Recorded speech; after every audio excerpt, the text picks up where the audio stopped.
Good morning, students. Hello and welcome to Chemistry Concept. बच्चों, आज का टॉपिक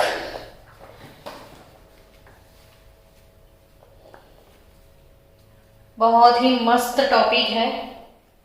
આપણે ગા લેક્ચરમાં સમઘટકતા એનો અભ્યાસ કર્યો. આજનો આપણો ટોપિક છે કાર્બનિક પ્રક્રિયા. કાર્બનિક પ્રક્રિયાની ક્રિયાવિધિમાં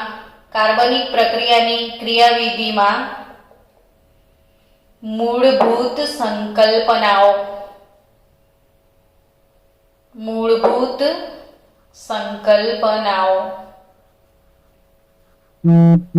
બહુ જ સરસ મજાનો ટોપિક છે. કાર્બનિક પ્રક્રિયાની ક્રિયાવિધિમાં મૂળભૂત સંકલ્પનાઓ.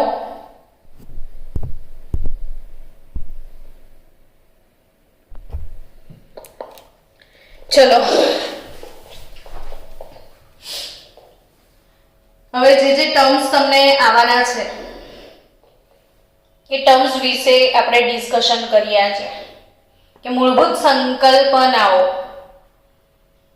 એમાં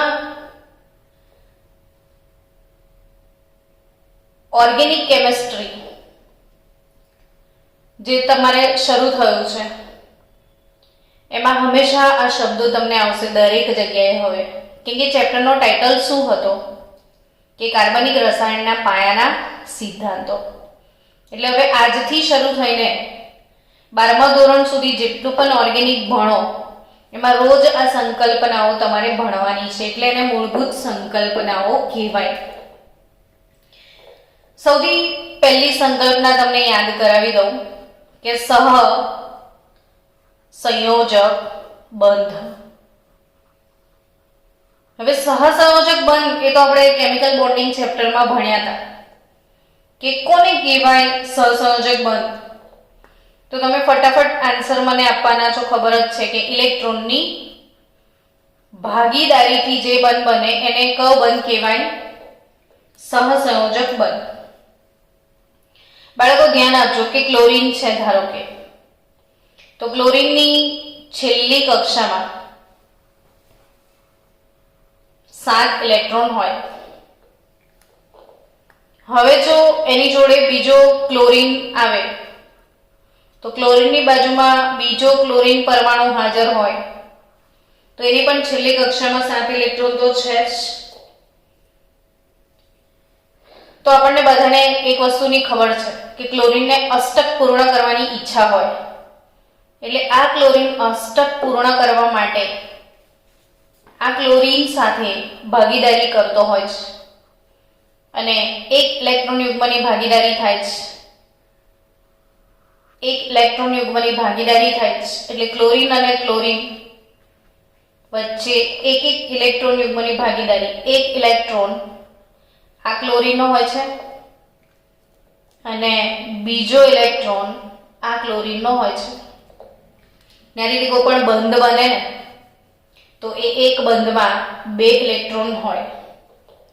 તો આ ટાઈપનો જે બંધ બન્યો એના લીધે ક્લોરીન Cl2 અણુનું નિર્માણ થાય અને આ પ્રકારના બંધને આપણે કહેતા હોઈએ છીએ સહસંયોજક બંધ. ટૂંકમાં સહસંયોજક બંધ એટલે શું?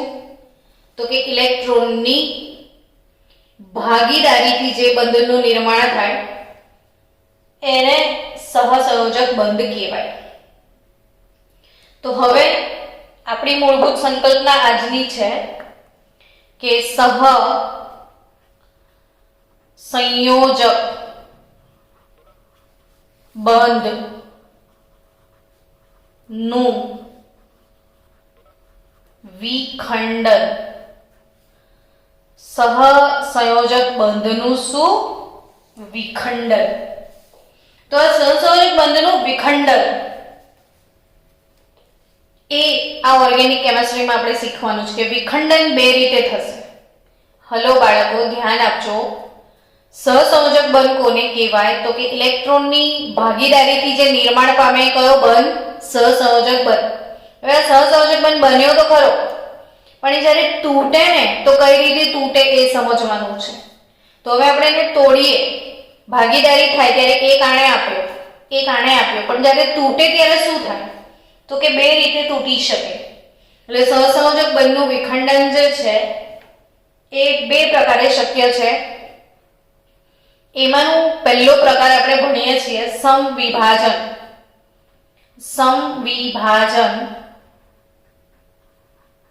અથવા સમભાગી ખંડન.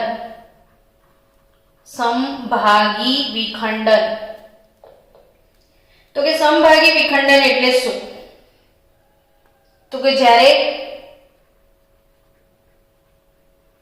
સહસંયોજક બંધમાંના બંને પરમાણુ, સહસંયોજક બંધમાંના બંને પરમાણુ એક એક ઇલેક્ટ્રોન લઈને છૂટા પડે. સહસંયોજક બંધમાંના બંને પરમાણુ એક એક ઇલેક્ટ્રોન લઈને છૂટા પડે. એટલે હમણાં જે સહસંયોજક બંધ બન્યો છે બાળકો અહીંયાથી, તો ક્લોરીન અને ક્લોરીન એના વચ્ચે બંધ બન્યો ત્યારે બે ઇલેક્ટ્રોન હાજર હતા. હવે બંધ તૂટી રહ્યો છે. સમજો, બંધ તૂટી રહ્યો છે. તૂટી રહ્યો ને હવે બંને પરમાણુ છૂટા પડવાના છે.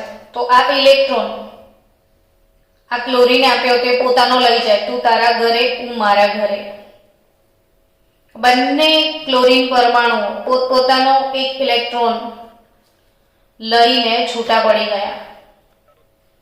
તો આવી જે સ્પીસીસ પેદા થાય એને મુક્ત મૂલક કહેવાય. શું કહેવાય બાળકો? મુક્ત મૂલક. તો જે સ્પીસીઝમાં કાર્બન પરમાણુ જે બી છે, જે સ્પીસીઝમાં કાર્બન પરમાણુ હોય કે કોઈ પણ પરમાણુ હોય, એ પોતાના એ સહિયારા ઇલેક્ટ્રોન યુગ્મનો એક એક ઇલેક્ટ્રોન મેળવીને છૂટો પડે તો એને શું કહેવામાં આવે છે? મુક્ત મૂલક. આપણે બીજું ઉદાહરણ લઈએ કે મુક્ત મૂલક એનું આયુષ્ય બહુ ક્ષણિક હોય. આ મુક્ત મૂલક બિચારો દેખો, એને બંધ બનાવ્યો હતો, એને એવું લાગ્યું કે હવે મને સફળતા મળી ગઈ, બહુ જ સરસ અમારું કામ થઈ ગયું છે. અને પછી અચાનક એવું થાય કે બંને એક એક લઈને છૂટા પડી જાય. તો એ થોડો અસ્થાયી હોય મગજથી. તમને બી ખબર છે કે આવું કોઈના સાથે થાય તો એને એકદમ સેટ ના થાય દરેક વસ્તુ. એટલે આ અસ્થાયી હોય. એવું વિચારે કે ફરીથી કાશ કોઈ આવીને મને જલ્દી જલ્દી ઇલેક્ટ્રોન આપીને મારી સાથે બંધ બનાવી દે. એટલે આ કેવો હોય? અસ્થાયી, પ્રતિક્રિયાત્મક, ઝડપથી કોઈકની સાથે એને પ્રક્રિયા કરવાની ઈચ્છા હોય. એટલે એનું આયુષ્ય જે હોય એ ક્ષણિક હોય. તરત કોક મળે તો એના સાથે ફટાક લઈને બંધ બનાવી દે. એટલે આ મુક્ત મૂલક કે જેના પાસે શું હોય? અયુગ્મિત ઇલેક્ટ્રોન હોય. મુક્ત મૂલક પાસે શું હોય? અયુગ્મિત ઇલેક્ટ્રોન હોય. ચલો હું તમને ફરીથી સમજાવું છું બીજા ઉદાહરણથી કે આ સમવિભાજન એટલે શું. ધારો કે RX છે, હેલો એલ્કેન. હવે બંને વચ્ચે આ બંધ બન્યો હશે તો ઓબ્વિયસલી એક એક ઇલેક્ટ્રોનની ભાગીદારી થઈ હશે. પણ જ્યારે એ છૂટો પડે ત્યારે આ ઇલેક્ટ્રોન એ લઈ જાય, એક ઇલેક્ટ્રોન એ પોતાનો લઈ જાય એટલે એને અર્ધવક્ર. તમે આમ કરો ને તો આ પૂર્ણ વક્ર તીર કહેવાય, પણ એને એક જ લીધો છે ને તો અડધું તીર આવી રીતે બતાવવાનું, ને આને પણ અડધું તીર, એટલે એક ઇલેક્ટ્રોન આ લઈ જાય, એક ઇલેક્ટ્રોન આ લઈ જાય, બરાબર વચ્ચેથી તૂટે. તો એવા સંજોગોમાં જે તમને સ્પીસીસ મળે એ આર ડોટ, આનો પોતાનો એક ઇલેક્ટ્રોન એણે લઈ લીધો, અને એક્સ ડોટ, આવી બે સ્પીસીસ છૂટી પડે, આર ડોટ અને એક્સ ડોટ. તો આ જે મળ્યા આ બંનેને શું કહેવામાં આવે છે? મુક્ત મૂલકો. તો ટૂંકમાં એની વ્યાખ્યા એવી આપી શકાય કે સમવિભાજન થાય ત્યારે જે સ્પીસીસ છૂટા પડે, જે સ્પીસીસ પોતાનો ઇલેક્ટ્રોન લઈને છૂટા પડે તેને મુક્ત મૂલક કહેવાય. તેને શું કહેવાય? મુક્ત મૂલક કહેવાય. આ મુક્ત મૂલક જે છે એના લાક્ષણિકતાઓની વાત કરીએ તો મુક્ત મૂલક જેમાં અયુગ્મિત ઇલેક્ટ્રોન હોય એને બિચારાનું અષ્ટક પૂર્ણ ન હોય. ત્રીજું એ ખૂબ જ પ્રતિક્રિયાત્મક, એટલે એ ખૂબ જ સક્રિય હોય. ચોથું એ અયુગ્મિત ઇલેક્ટ્રોન હોય, અષ્ટક પૂર્ણ ન હોય, ખૂબ જ સક્રિય હોય, અને એનું આયુષ્ય એ બહુ જ ક્ષણિક હોય. આયુષ્ય કેવું હોય? બહુ જ ક્ષણિક હોય. તો એ લાક્ષણિકતાઓ છે. કોની લાક્ષણિકતા છે? એ મુક્ત મૂલકની.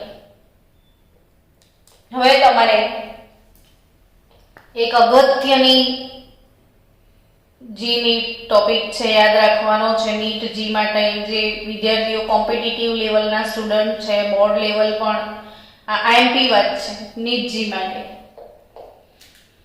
શું શીખવા જઈ રહ્યા છીએ બાળકો?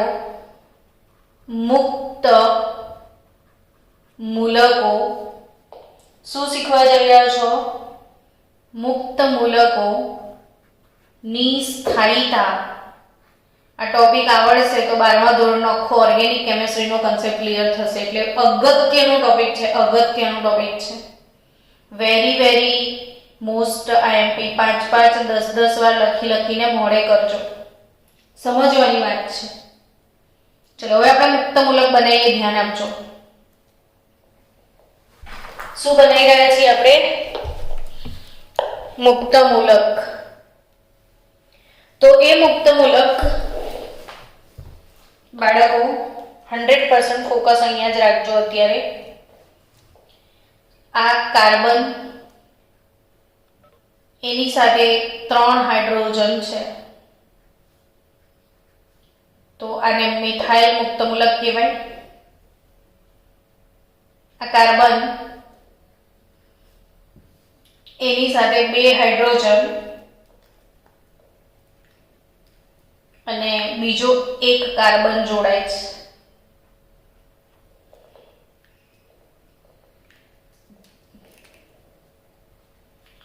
આ કાર્બન, એની સાથે એક જ હાઇડ્રોજન. જો 3 હાઇડ્રોજન, 2 હાઇડ્રોજન, 1 હાઇડ્રોજન, નો હાઇડ્રોજન. હવે આની સાથે 2 બીજા કાર્બન જોડાયેલા છે, અને આની સાથે તો બીજા 3 કાર્બન છે. તમે નોટ અને પેન જોડે રાખો, સમજતા જાઓ ને લખતા જાઓ તો આવડી જ જશે. આ સી ડોટ, આ બી સી ડોટ. સમજો કે આ મુક્ત મૂલકો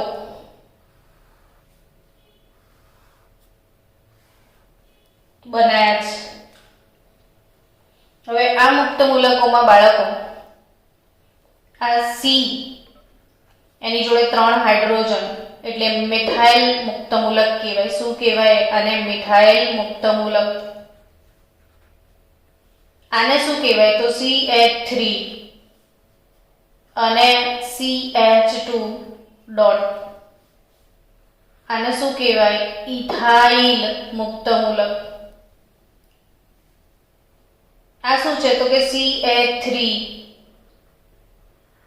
twice CH3 બે વાર CH3 twice CH. આ કહેવાય આઇસો પ્રોપાઇલ. આઇસોપ્રોપાઇલ. ને આ CH3 થ્રાઇસ C ડોટ. આને કહેવાય તૃતીયક ब्यूटाइल. इधर बैठना थोड़ी देर. देख ये मिथाइल है, ये समझ में आया? आ मिथाइल છે. આ વાળું કેવું કાર્બન છે કે જેના સાથે હજી પણ એક કાર્બન અટેચ કર્યું છે. આ વાળું કેવું કાર્બન છે જેના સાથે હજી પણ 2 કાર્બન અટેચ કર્યા છે. ને આ વાળું કાર્બન કેવું છે? 3 કાર્બન અટેચ કર્યા છે. तो ये मिथाइल, आ सिंपल मिथाइल मुक्त मूलक है. तो आ वाळो इथाइल थयो. देख CH3 CH2 इथाइल मुक्त मूलक थयो. आ वाळो CH3 ट्वाइस ये आइसोप्रोपाइल हो गया. आ कयो थयो? आइसोप्रोपाइल.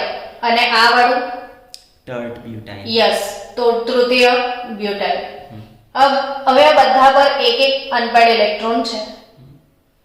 તો આ બધામાં स्टेबल मतलब कि स्थायी कयो छे वो इसलिए कि ताकि मुझे वो मैं अच्छे से एक्सप्लेन कर पाऊं. चलो आ बधाना स्थायी कयो छे समझ में आयो? कयो स्थायी? હવે એક एग्जांपल આપું છું તને. જો કે તારા પાસે 1 લાખ રૂપિયા છે હુસેન. કેટલા રૂપિયા છે તારા પાસે? 1 લાખ રૂપિયા. હવે તું 1 લાખ રૂપિયા લઈને બેંકમાં ડિપોઝિટ કરાવવા જઈ રહ્યો છે. समझ में आवे छे उदाहरण? कि तू 1 लाख रुपया लईने कहीं जई रह्यो छो बैंक में पैसा डिपोजिट करावा. तारा पप्पाए तने मोकल्यो छे. हवे रस्तामां एवुं थयुं कि कोई चोर आव्यो ने तने लूंटी लीधो. तो तारा तो 1 लाख रुपया गया. समझ आ रहा है? हवे तारा 1 लाख रुपया गया એટલે तने पैसाનું डेफिशिएंसी आव्यो है ने? तो एक्जेक्टली કે આ વાળું જે મિથાઇલ બન્યું કેવી રીતે સમજો કે આ CH4 મિથેન હતું. આ શું હતું? મિથેન. મિથેનમાં આ વાળું બોન્ડ કોવેલેન્ટ બોન્ડ હતું. હા કે ના? હવે અહીંયાથી ડિસોસિએશન થયું, બ્રેકડાઉન થયું, બોન્ડ બ્રેક થયું. તો આ વાળું ઇલેક્ટ્રોન આ લઈ ગયું, આ લઈ ગયું એટલે આ પાર્ટીના તો પૈસા લૂંટાઈ ગયા ને. केवुं शुं थयुं? एनो आ CH3 डॉट बन्યું. एक इलेक्ट्रॉन था ये तो अपना खुद का लेके चला गया. आना जोड़े एक ज बच्યું तो CH3 डॉट बन्યું के नहीं? तो आ मिथाइल. હવે આનું મસ્ત તું લાખ રૂપિયા લઈને બેંકમાં જતો હોય મૂકવા અને અધવચ્ચે તને કોઈ લૂંટી લે તો તું સોચ કે તેની માનસિક સ્થિતિ શું હોય? પૂરા અનસ્ટેબલ है ना? मतलब આપણે અંદરથી કેવા હલી જઈએ કે નહીં? तो हुसैन तो हली गयो नहीं यहाँ कंप्लीट. बट अगर एवं थयो कि तू त्या बेंकना पगथिया पर बेसीने रड़ी रह्यो तो ने अचानक कोई फ्रेंड आई गयो. चल मैं आई गई, प्रज्ञा मैडम आई गया. એટલે મેં તને પૂછ્યું કે તારું શું થયું? તો તેવું કીધું મારા જોડે પૈસા હતા, લૂંટાઈ ગયા. તારી મેન્ટલ કન્ડિશન બહુ ડેન્જર હતી, તું રડી રહ્યો હતો કે હવે મેં પપ્પાને શું આન્સર આપીશ. ને એ કન્ડિશનમાં મેં એવું કીધું ચલ મેં તને पैसा આપું છું 50,000. તો તને કેવું લાગશે? ખુશ થઈ જઈશ ને? તો બચાવો કે તૃતીય ब्यूटाइल से समझो. तो આ વાળું જે કાર્બન છે ને આના બી લાખ રૂપિયા લૂંટાયેલા છે. આના બી લાખ લૂંટાઈ ગયા છે. આના બી લાખ રૂપિયા લૂંટાઈ ગયા છે. આના બી લાખ રૂપિયા લૂંટાઈ ગયા છે. ચારે ચાર મગજથી બિચારા ટેન્શનમાં છે. પણ આને પ્રજ્ઞા મેડમ આયા છો પ્રજ્ઞા મેડમ એટલે અલ્કાઇલ ગ્રુપ. આ કયું ગ્રુપ છે? Alkyl group. ને અલ્કાઇલ ગ્રુપ જનરલી ઇલેક્ટ્રોન ડોનેટિંગ હોય. કેવું હોય? Electron donating. એટલે પ્રજ્ઞા મેડમ મની ડોનેટિંગ છે. હું તને પૈસા આપી રહી છું હા. તો તને થોડું વધારે સારું ફીલ આવશે. તને પૈસાની ડેફિશિયન્સી થઈ ગઈ હતી, પૈસાની ઉણપ થઈ ગઈ હતી, હા. તને કોઈ લૂંટ્યો તો, મેન્ટલી તું અનસ્ટેબલ હતો, હા. પણ મેં આવીને તને 50,000 આપ્યા તો ફિલિંગ બેટર ના? હા. પછી પાછું થોડી વાર પછી તારો કોઈ ત્રીજો ફ્રેન્ડ આવે છે, બીજો ફ્રેન્ડ, બીજો. એ બી તને પૈસા આપી રહ્યો છે. શું થયું હુસેન? તો તેને સ્ટોરી કીધી તો એને બી તને ફરીથી 50,000 આપ્યા. હા. પછી કોઈ ત્રીજો ફ્રેન્ડ આવ્યો તો એણે બી તને શું કર્યું? 50,000 આપ્યા. मतलब आने इलेक्ट्रॉन पुश કર્યા, इसने भी इलेक्ट्रॉन पुश किए, આણે भी इलेक्ट्रॉन पुश કર્યા, હા. બધાએ ઇલેક્ટ્રોન આને મળીને આપ્યા. હા. તો આને 50 આપ્યા, 50 આપ્યા ને 50 તારા જેટલા લૂંટાયા હતા એનાથી બી વધારે થઈ ગયા. હા. તો તને કેવી ફિલિંગ આવશે? હવે બેટર ફિલિંગ આવશે. હા. એટલે આ પાર્ટી જે અસ્થાયી હતી બટ એને 3 ફ્રેન્ડ મળ્યા, ત્રણે 3 લોકોએ એને ઇલેક્ટ્રોનનો દાન કર્યો. આ મિથાઇલ સમૂહ બાળકો, મિથાઇલ, ઇથાઇલ, પ્રોપાઇલ, કોઈ પણ ઇન જનરલ એને આપણે આલ્કાઇલ સમૂહ કહેતા હોઈએ છીએ. અને આલ્કાઇલ સમૂહ ઓલવેઝ ઇલેક્ટ્રોન ડોનેટિંગ હોય છે, ઇલેક્ટ્રોન દાતા હોય છે. એટલે આની જોડે 3 ફ્રેન્ડ છે. આપણે બધા કહેતા હોઈએ છીએ નહીં, હર એક ફ્રેન્ડ જરૂરી હોતા હૈ. તો આ કાર્બનને ફિલિંગ આવી કે હર એક ફ્રેન્ડ જરૂરી હોતા હૈ. આ કાર્બનને કેટલા ફ્રેન્ડ મળ્યા? 3 ફ્રેન્ડ. 3 લોકો એને ઇલેક્ટ્રોનનો દાન કર્યું એટલે પાર્ટી સ્ટેબલ થઈ ગઈ. એટલે સૌથી વધારે સ્ટેબલ જો હોય ને કોઈ તો એ ટર્શરી મુક્ત મૂલક. એનાથી થોડો આને કેટલા ફ્રેન્ડ વસાયા છે? 2. તો એને બી સારું જ છે ને, પણ આને તો 3 છે. તો આને તો 2 ફ્રેન્ડ છે આઇસોપ્રોપાઇલ ને. આને 1 છે. તો આનાથી તો સારું છે કે જેને કઈ બી ફ્રેન્ડ જ નથી. तो आने तो फिनोमिना में इंटरेस्ट ज ना रखो नहीं, हर एक फ्रेंड जरूरी होता है, बिना फ्रेंड वाला है ये इंसान, तो वो वैसे भी ब्रेन का अनस्टेबल ही होगा. तो आज છે એ મુક્ત મૂલકોની સ્થાયીતાનો ક્રમ હતો. બાળકો આ નીટ જીનો ઇમ્પોર્ટન્ટ ટોપિક છે, યાદ રાખજો કે મુક્ત મૂલકોની સ્થાયીતાનો ક્રમ. આ 1 ડિગ્રી મુક્ત મૂલક છે, આ 2 ડિગ્રી છે, આ 3 ડિગ્રી છે. એવું કાર્બન કે જેની જોડે બીજા 3 કાર્બન હોય તો એ 3 ડિગ્રી, એવું કાર્બન જેના જોડે બીજા 2 કાર્બન હોય તો એ 2 ડિગ્રી, એવું કાર્બન જેના જોડે હજી એક કાર્બન હોય તો એ 1 ડિગ્રી ને કોઈ કાર્બન નથી એટલે મિથાઇલ મુક્ત મૂલક. તો સ્થાયીતાનો ક્રમ પરીક્ષામાં પૂછશે. ને પરીક્ષામાં શું પૂછે? દરેક ઓર્ગેનિક રિએક્શનમાં તમને સ્થાયીતાનો ક્રમ ખબર જ હોવી જોઈએ તો જ બાકીના પ્રશ્નો સોલ્વ થશે તમારા. એટલે ફરી એકવાર સમજાવી દો. સ્થાયીતાનો ક્રમ, મિથાઇલ કરતા વધારે સ્થાયી કોણ? ઇથાઇલ. એના કરતા વધારે સ્થાયી 2 ફ્રેન્ડ જેના પાસે છે એ આઇસોપ્રોપાઇલ, અને એના કરતા પણ વધારે સ્થાયી છે તૃતીયક બ્યુટાઇલ. તો આ થયો મુક્ત મૂલકોની સ્થાયીતાનો ક્રમ. ચલો હવે આપણે આગળ વધીએ કે સહસંયોજક બંધ. સહસંયોજક બંધ એનું વિષમભાગી વિભાજન. સહસંયોજક બંધનું વિષમભાગી વિભાજન. સહસંયોજક બંધનું કેવું વિભાજન? વિષમભાગી વિભાજન. તો વિષમભાગી વિભાજન સહસંયોજક બંધનું કેવી રીતે થશે એ સમજીએ. હવે ધારો કે આ R અને X,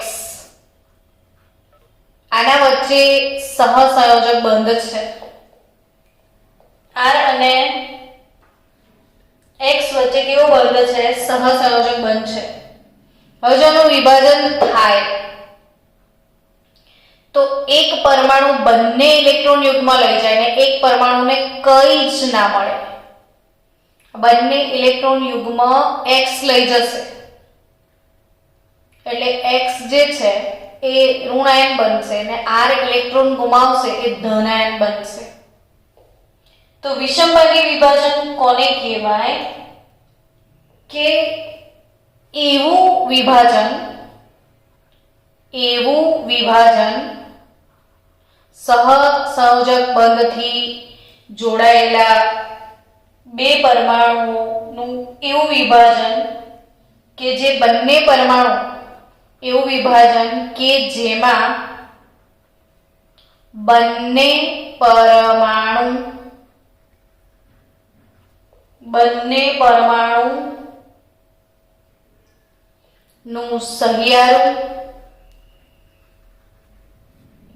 પરમાણુનું સહિયારું ઇલેક્ટ્રોન યુગ્મ બંધ તૂટ્યા બાદ કોઈ એક પરમાણુ મેળવે. બંને પરમાણુનું સહિયારું ઇલેક્ટ્રોન યુગ્મ તૂટ્યા બાદ કોઈ એક પરમાણુ મેળવે. જો આ ઇલેક્ટ્રોન યુગ્મ છે આ x લઈ જાય છે, r ને કંઈ જ નથી મળતું એટલે એવું વિભાજન થાય. પેલા આગળવાળા વિભાજનમાં શું હતું કે એક ઇલેક્ટ્રોન આ લઈ જાય છે, એક ઇલેક્ટ્રોન આ લઈ આવે છે. આમાં એવું છે કે બંને ઇલેક્ટ્રોન યુગ્મ કોઈ એક જ લઈ જાય. તો એવા સંજોગોમાં શું થાય? ચલો બીજું ઉદાહરણ લે, CH3Br. બીજું ઉદાહરણ લઈને સમજાવું, જો હજી પણ 50 રહી ગયો હોય તો ખબર પડી જાય. જેમાં CH3 અને Br વચ્ચે એક ઇલેક્ટ્રોનની ભાગીદારી થઈ હશે. હવે જ્યારે આ સહસંયોજક બંધનું વિભાજન અહીંથી થાય છે, એવા સંજોગોમાં CH3 એ ઇલેક્ટ્રોન યુગ્મ ગુમાવે છે અને કઈ હાથમાં નહીં આવતું, અને Br એ બંને ઇલેક્ટ્રોન પોતાનો તો લઈ આવે, ભાગીદારી કરીને જે રાખ્યો તો એ બી પડાઈ લાવે. તો અહીંયા જે પરમાણુ બંને પરમાણુનું સહિયારું ઇલેક્ટ્રોન યુગ્મ કોઈ એક પરમાણુ મેળવે છે, તો જે પરમાણુ ઇલેક્ટ્રોન યુગ્મ મેળવે છે, જે પરમાણુ ઇલેક્ટ્રોન યુગ્મ મેળવે છે તે ઋણ આયન બને. તે કયો આયન બને? ઋણ આયન. અને જે પરમાણુ, જે સ્પીસીસ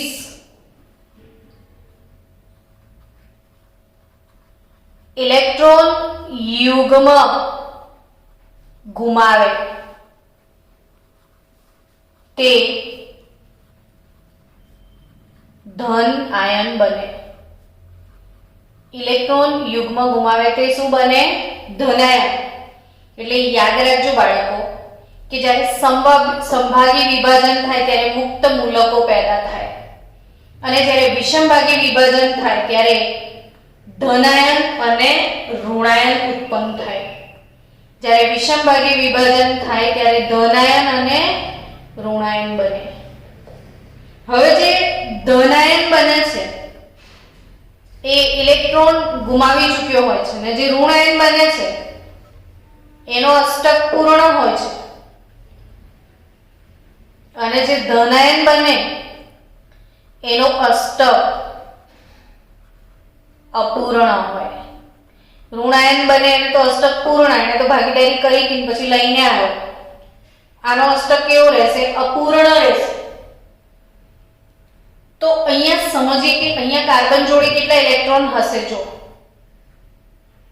કાર્બન જોડે 3 હાઇડ્રોજન છે.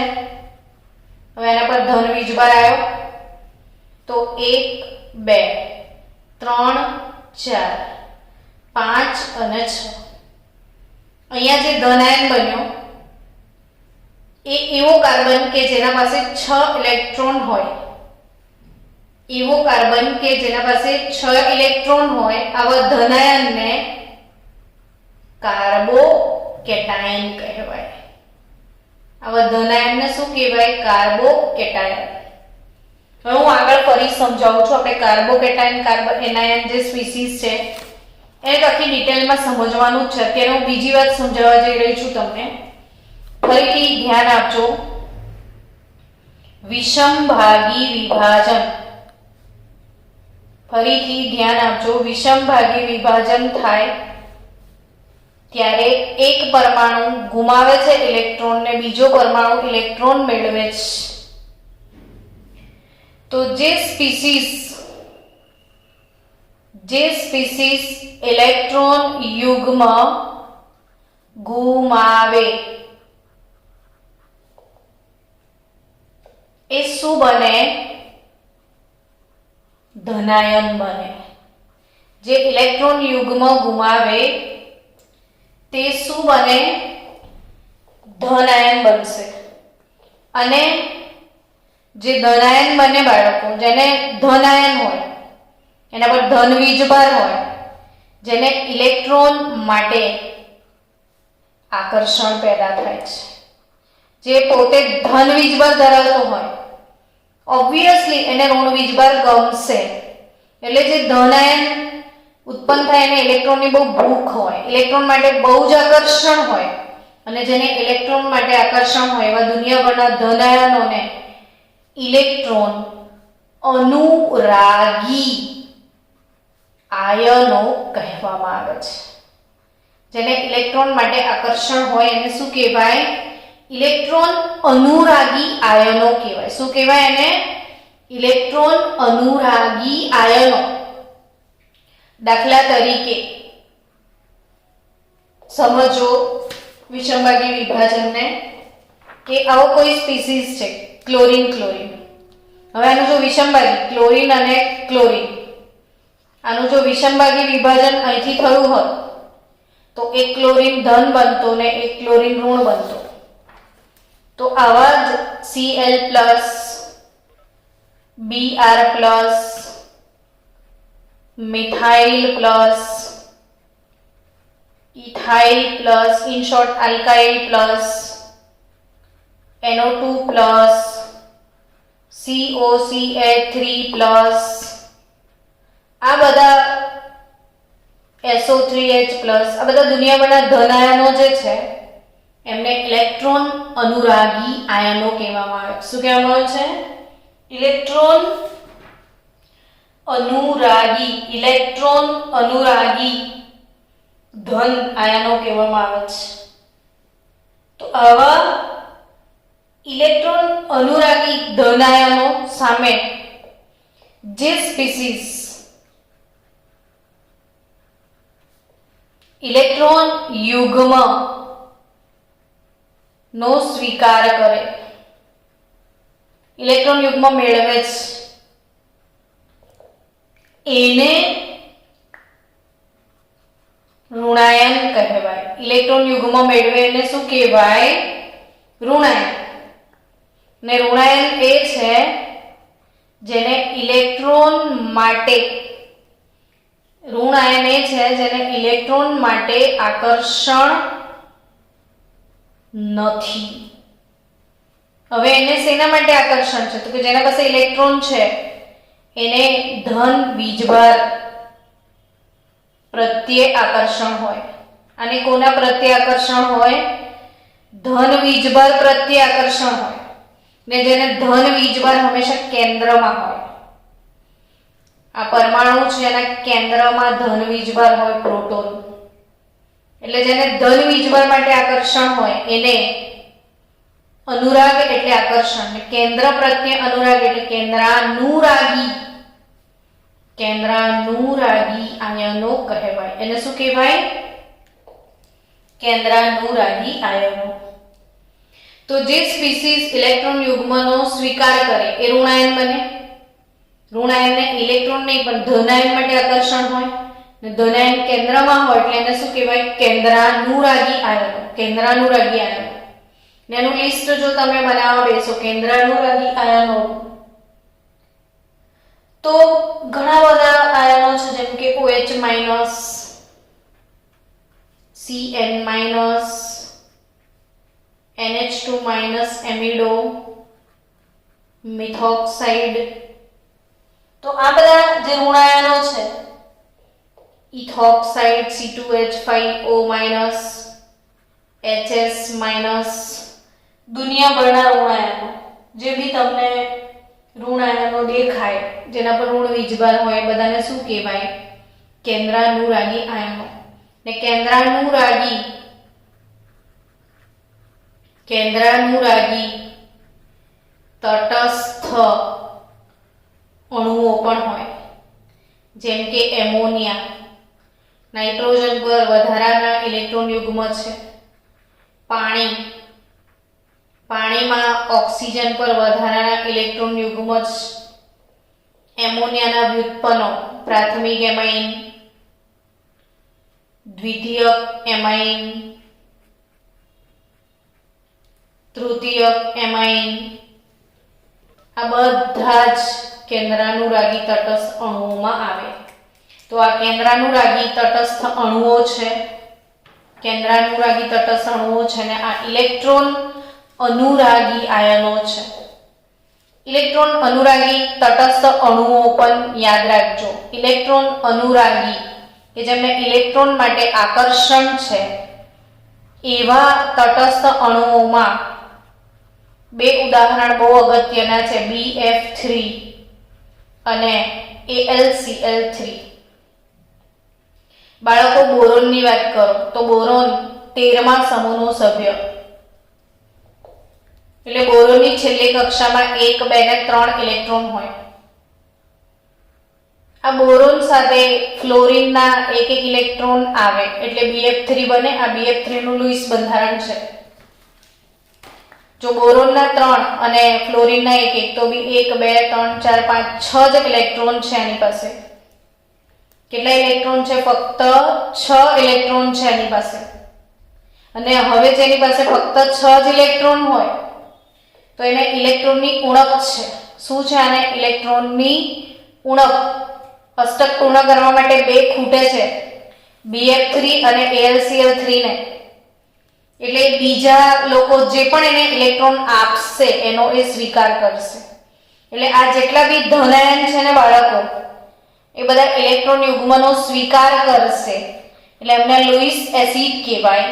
ને આ લોકો ઇલેક્ટ્રોન યુગ્મનું દાન કરશે એટલે એમને લુઈસ બેઝ કહેવાય. તો એક બહુ અગત્યની કન્સેપ્ટ હતી જે યાદ રાખજો કે જે લોકો ઇલેક્ટ્રોન યુગ્મનું દાન કરે છે એ લુઈસ બેઝ, ને જે લોકો ઇલેક્ટ્રોન યુગ્મનો સ્વીકાર કરે છે એ લુઈસ એસિડ. તો ધન આયનો બધા લુઈસ એસિડ, ઋણ આયનો બધા લુઈસ બેઝ. ઋણ આયનો બધા લુઈસ બેઝ અને આ બધા લુઈસ એસિડ. તો દુનિયાભરના જે ધન આયનો છે એ ઇલેક્ટ્રોન અનુરાગી આયનો કહેવાય. ઇલેક્ટ્રોન અનુરાગી આયનો. અને દુનિયાભરના ઋણ આયનો છે એ બધાને કેન્દ્રાનુરાગી આયનો કહેવાય. તો ધન આયનો એટલે ઇલેક્ટ્રોન અનુરાગી આયનો અને ઋણ આયનો એટલે કેન્દ્રાનુરાગી આયનો. ઋણ આયનો એટલે કેન્દ્રાનુરાગી આયનો અને ધન આયનો એટલે ઇલેક્ટ્રોન અનુરાગી આયનો. આ મોસ્ટ આઈએમપી કાગળ છે, સ્ટોર કરી રાખજો, નોટમાં લખી રાખજો, એક ચાર્ટ પર લખીને ઘરમાં ચોંટાડી દેજો, જે તમને કામમાં આવશે. તો આપણે મળીએ બાળકો નેક્સ્ટ લેક્ચરમાં હજી વધારે સંકલ્પના સાથે કોયડો 12.11 આપણે સોલ્વ કરીશું અને પછી કાર્બોકેટાયન, કાર્બોએનાયન અને એની સ્થાયીતાની ચર્ચા આપણે કાલે કરીશું.